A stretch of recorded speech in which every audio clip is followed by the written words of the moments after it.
Hello first graders and welcome to another English video lesson. We are still discussing the topic of education and today we will see what to do when we need additional information. My name is Irena Pavlović and I will take you through an email of inquiry lesson. These are the expected outcomes for the day. Having completed all the activities, you will be able to analyze and to create a written inquiry. Make sure you have everything you need at hand. Something to write with and something to write on. You will need a device with internet access for all the activities, and from time to time I will instruct you to pause the video in order to do the task. Of course, you can always do it on your own, pause it or replay it every time you feel like it. So, let's begin. Have a look at this place. Would you like to go there?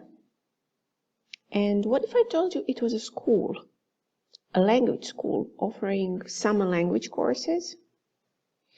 So, imagine you see this photo online as a part of an ad, a rather alluring ad, but with very little information. It only says they offer summer language courses somewhere in the UK, and it provides context details. What would you do? Obviously, the way to get the information you need or want is to ask questions. The process of asking questions is also known as inquiry, with two different spellings depending if you use British or American version. Nowadays, we usually make inquiries via email or special web forms. In the past, we used to write inquiry letters.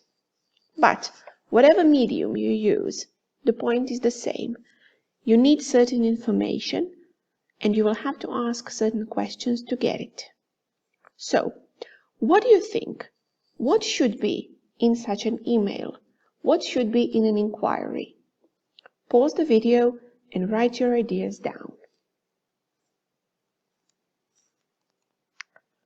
Have a look at this example. As you can see, this is an email of inquiry. Pause the video, read it carefully, and see what's in it.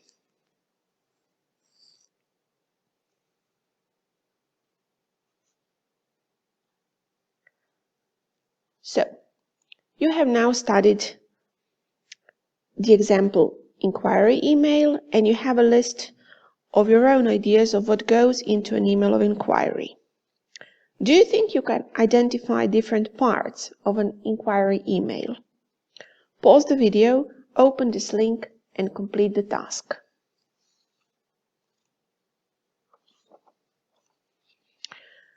When sending an email of inquiry, always fill in the subject line.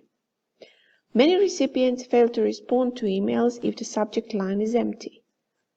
Don't get yourself in such a situation. As always, start with a greeting and a short introduction in which you will say why you are writing. Then, move on to the inquiry itself. Ask questions to get the information you need. Write as many questions you need to ask to get the information you are interested in. In the following section, write what you expect the recipient to do, like call you, email you back, send some documents, or something else.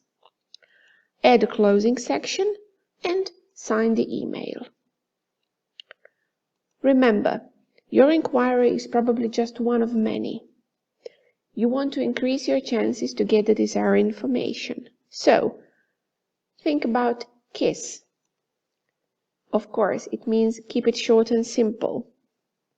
You will want to do that in order to make the inquiry as efficient as possible. Always be polite. You know that a nice word opens all the doors. And finally, before sending it, check your grammar and spelling. Do your best to use the correct wording, as the recipient is more likely to respond to an email they can fully understand.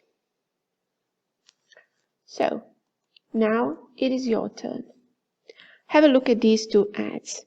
One is for a student exchange program in the United States, and the other is for a weekend city break. Choose one of them.